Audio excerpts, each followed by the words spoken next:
Bismillahirrahmanirrahim. Assalamualaikum warahmatullahi wabarakatuh. Saudaraku, muslimin dan muslimah dimanapun berada, mari kita ngaji tentang kepemimpinan, yakni pada bahasan kali ini, seorang pemimpin ini selayaknya, sepatutnya memiliki keluarga yang harmonis, yang bahagia.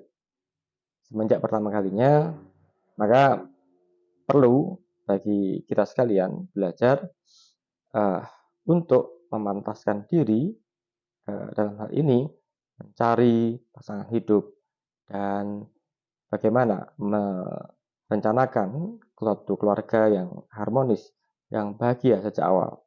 Mari kita simak hadis beliau Rasulullah SAW dari Abu Hurairah. Bismillahirrahmanirrahim. An Abi Hurairah radhiyallahu anin Nabi sallallahu alaihi wasallam qala tunkihu al mar'atu li arba li maliha wa li hasabiha li jamaliha wa li diniha fatfar bizatid din taribat yadaka. Diriwayatkan dari sahabat Abu Hurairah radhiyallahu an, Rasulullah SAW dia bersabda, wanita itu dinikahi dengan ketentuan 4 4 perkara. Yang pertama, lima liha, karena hartanya. Yang kedua, li nasabiha, karena keturunannya. yang ketiga, wajamaliha, karena kecantikannya. Yang keempat, lidiniha, karena agamanya. Fatfar bidzati ad-din taribat yadaka. Maka pilihlah karena agamanya, saya kamu akan beruntung. Nah, ini saudara-saudara sekalian yang masih belum menikah, perlu kita ngaji sungguh-sungguh tentang hal ini. Siapa kira-kira yang memenuhi kriteria 4 tadi, dan utamanya adalah kriteria fatfar bidzatid din, kriteria agama taribat yadaka. Maka niscaya engkau akan beruntung. Apa yang bisa kita petik dari hadis ini? Yang pertama, janganlah menikahi seorang wanita karena wajahnya, keturunannya, atau hartanya saja. Namun, carilah wanita yang memiliki pemahaman agama, pengamalan agama, akhlak yang berdasarkan nilai-nilai agama, dan menerapkannya di dalam kehidupan, maka kita akan beruntung. Yang kedua, petunjuk yang jelas pasti bagi kaum laki-laki untuk memilih calon istri sekaligus ibu bagi anak-anaknya. Nah, ini adalah semacam clue atau juknis bagi kaum pria, ya, juga kaum wanita, sebenarnya bisa bagaimana kriteria istri atau calon suami, calon pasangan yang terbaik. Nah, ini tadi lima liha, li nasabiha, li jamaliha, li diniha, karena hartanya, karena nasabnya, karena cantikannya, karena agamanya. Maka agama menjadi poin yang ditekankan oleh beliau Rasulullah Muhammad SAW, meskipun ditaruh di akhir. Gitu. Yang ketiga, wanita atau istri atau suami atau calon suami inilah partner kerjasama yang pertama dan utama bagi kita.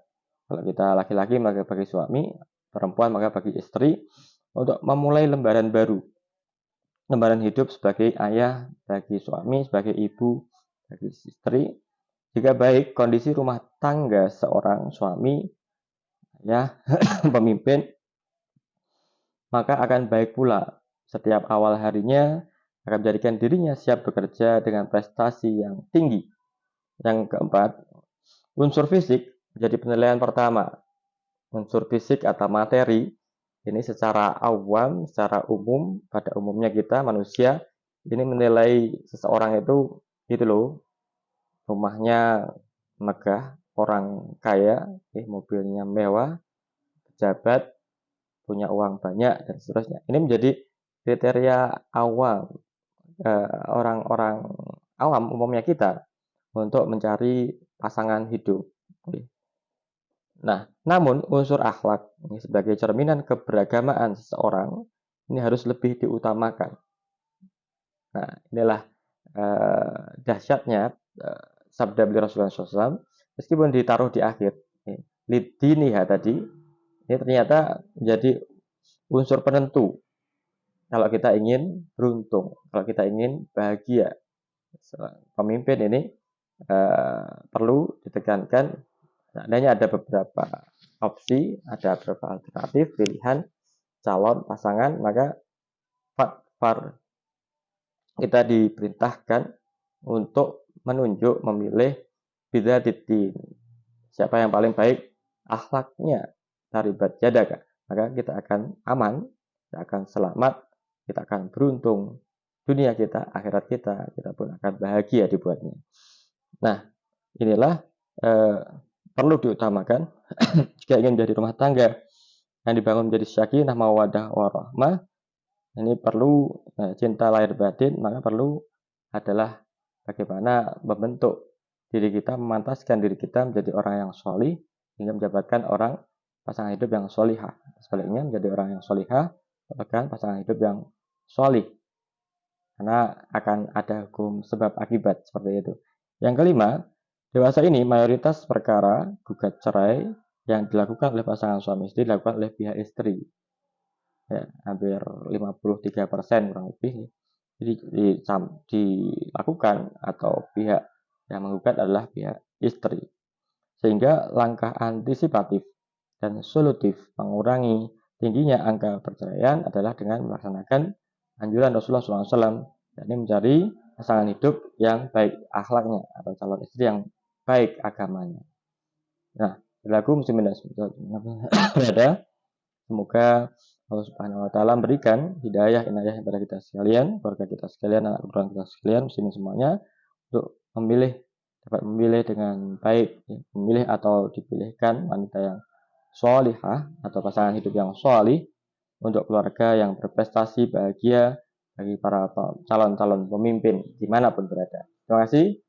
Amin ya rabbal alamin. Assalamualaikum warahmatullahi wabarakatuh.